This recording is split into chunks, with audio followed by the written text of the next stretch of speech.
Welcome, everyone. Today, we're diving deep into Unit 3 of AP World History, focusing on the massive land-based empires that dominated the early modern era, from about 1450 to 1750. All right, let's get straight into our learning plan for today. Our main goal is to analyze how these enormous land-based empires were actually built, and, just as importantly, how they were maintained. We're going to break this down into three key themes you've got to know: expansion, administration, and belief systems.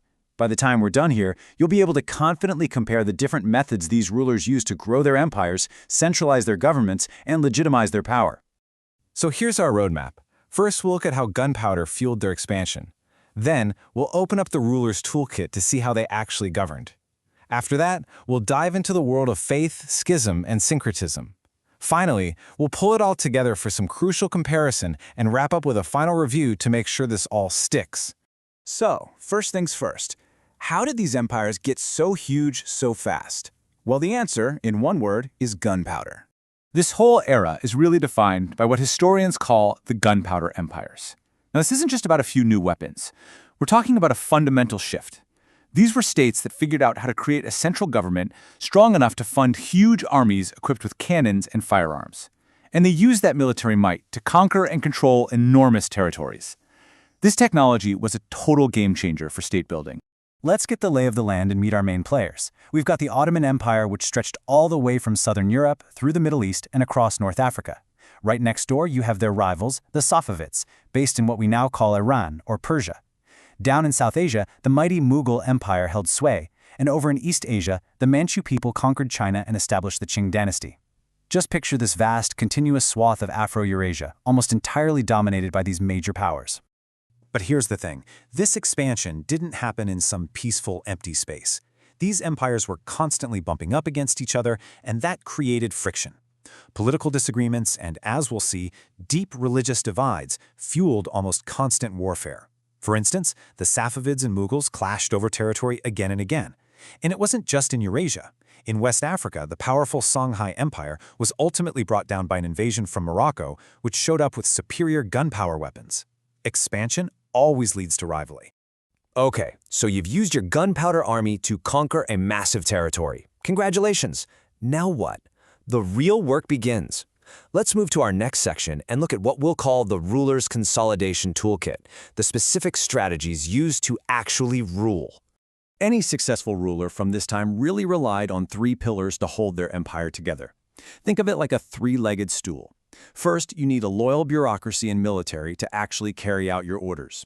Second, you need a systematic way to collect revenue. Yep, taxes, to pay for that army and bureaucracy. And third, you have to convince all of your different subjects that you actually have the right to rule. That's legitimacy, and it was often built through incredible art, architecture, and religious ideas.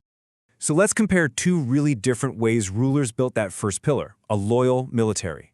The Ottomans had the Devshirme system. They would forcibly recruit Christian boys, convert them to Islam, and train them to be elite soldiers and administrators, the famous Janissaries.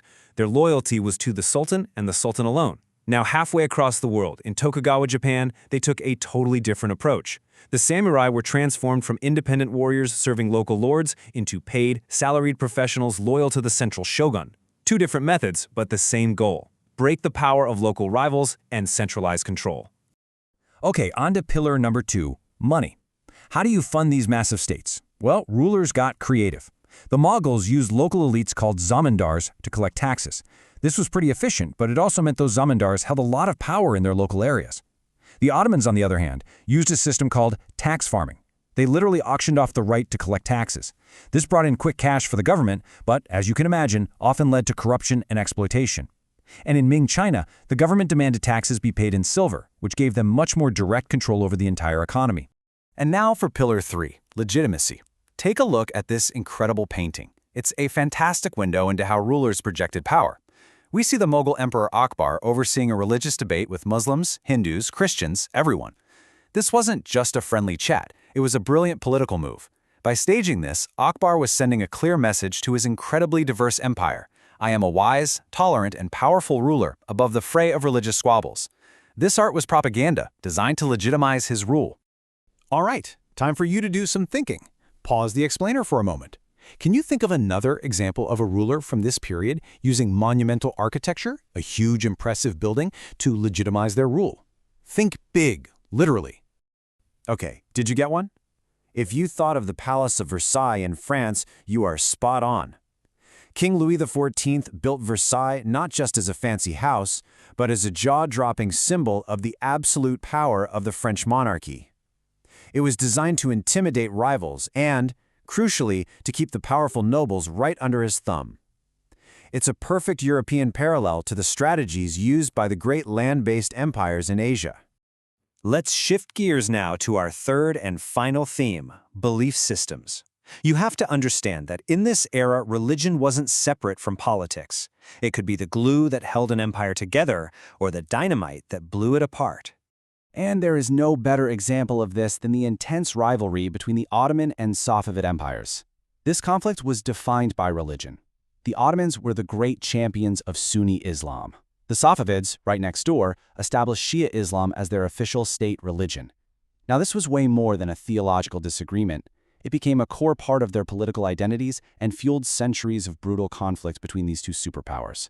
But it's important to know this era wasn't just about religious conflict. It was also a time of huge religious change and blending. In Europe, the Protestant Reformation completely shattered the thousand-year-old unity of Western Christianity.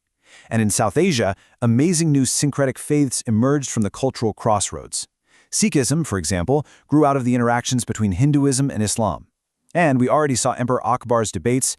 Well, he even tried to create his own blended religion, called Din-i-Ilahi, in a bold attempt to unify his diverse subjects. Okay, so we've looked at expansion, administration, and beliefs. Now for the most important part, putting all these pieces together and doing some serious comparison. This is a huge skill for the AP exam. Now, a chart like this is pure gold for studying. It lets you see the key similarities and differences at a single glance. Notice right away that all three were gunpowder empires. That's a similarity. But then look at their administrative and belief systems. The differences are stark. Ottomans with the Devshirme, Mughals with the Zamindars, Ottomans as Sunni leaders, Safavids as Shia champions. This kind of comparative analysis is exactly what you need to be doing. All right, time for another challenge. This is direct practice for your writing skills. I want you to pause right now and write a single, solid thesis sentence comparing the administrative methods of the Mughal and Ottoman empires. Just one sentence. Go ahead.